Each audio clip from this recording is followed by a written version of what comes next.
ప్రకాశం జిల్లా కనిగిరి నియోజకవర్గం పామూరులోని శ్రీవల్లి భుజంగేశ్వర స్వామి దేవాలయంలో దసరా పండుగ కనిగిరి ఎమ్మెల్యే డాక్టర్ ముక్కు ఉగ్ర నరసింహారెడ్డి ఆదేశాల మేరకు ఈవో గిరిరాజ్ నరసింహబాబు ఆధ్వర్యంలో ప్రకాశం జిల్లా కనిగిరి నియోజకవర్గం పామూరులోని శ్రీవల్లి భుజంగేశ్వర స్వామి దేవాలయంలో దసరా పండుగ సందర్భంగా సెప్టెంబర్ 22 నుండి అక్టోబర్ 3 వరకు దేవి శరన్నవరాత్రుల మహోత్సవ కార్యక్రమాలు జరుగును.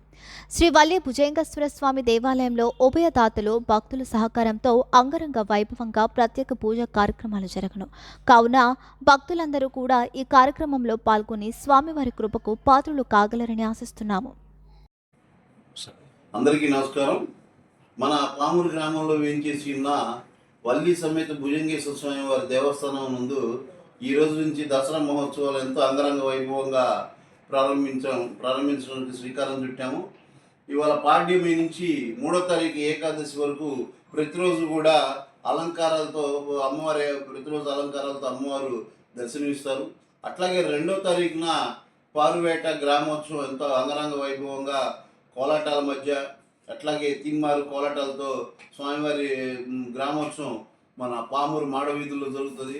అట్లానే మమ్మీ డాడీ సెంటర్లో పారువేట కార్యక్రమం కూడా ఎంతో ఉత్సాహంగా కార్యక్రమం చేయటకు అన్ని ఏర్పాట్లు కూడా చేస్తున్నాం. ఈ దసరాలో ముఖ్యంగా ముఖ్య అతిథిగా మన కనిగిరి శాసనసభ్యులు ముక్కు ఉగ్ర నరసింహారెడ్డి గారు కూడా వస్తారు.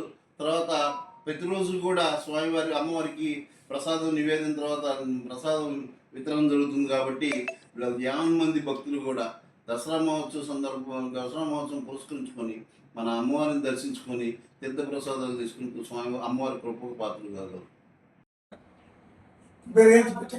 ఓం నమః శివాయ. మన పామూరు గ్రామంలో ఏం చేసినటువంటి శ్రీ వల్లి సమేత భుజంగేశ్వర స్వామి ఆలయంలో శ్రీ అష్టాదశ మహాపీఠాలు వల్లి దేవతకు అలంకారాలు ప్రతిరోజు కూడా ఈ 10 రోజులు జరుగుతాయి.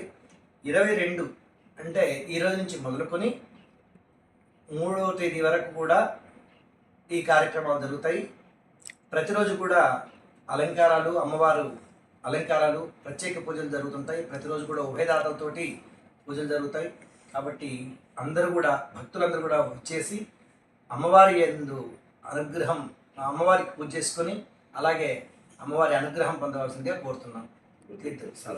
సాయంత్రంగా అందరికీ కూడా తీర్థ ప్రసాదాల వినియోగం జరుగుతుంది. కాబట్టి భక్తులందరూ కూడా వచ్చేసేసి ఈ యొక్క అమ్మవారిని దర్శించుకొని తమ తమ గోత్రనామాలతో పూజ చేసుకునే వాళ్ళను. అలాగే సాయంత్రం 6 గంటల నుంచి అంటే 7 గంటల నుంచి మొదలుకొని 9 గంటల వరకు దేవి భాగవతం, సుందరకాండ మరి ప్రవచనాలు అనేవి ఉంటాయి. కాబట్టి అందరూ కూడా ఈ యొక్క అవకాశం వినియోగించుకొని సద్వినియోగం చేసుకోవాల్సిందిగా కోరుతున్నాం.